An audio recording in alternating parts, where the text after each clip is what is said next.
onion, after mantika, then garlic together. Luto tayo ng munggo na may alugbati nga dito tumubo sa Grace. Made in Grace sa alugbati.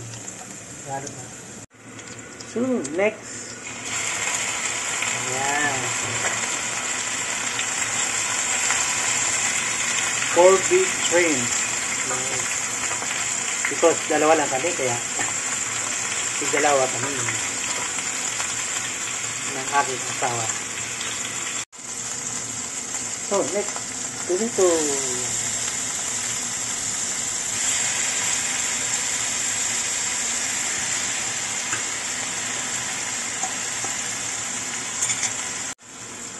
So, nilagyan ko ng nor. Hindi ko na napakita.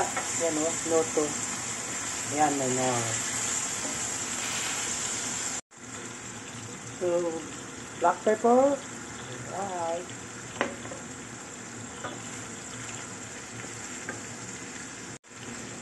Oyster sauce. Yan. Oyster sauce.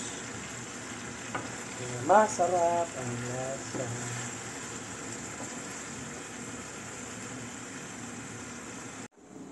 So, lipat natin, transfer, right.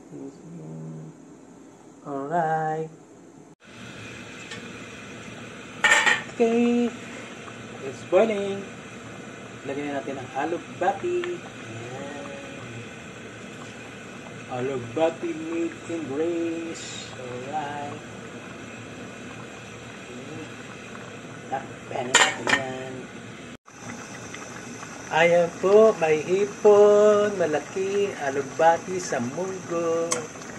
Alright, ayan. Lutong Grace ating siguro.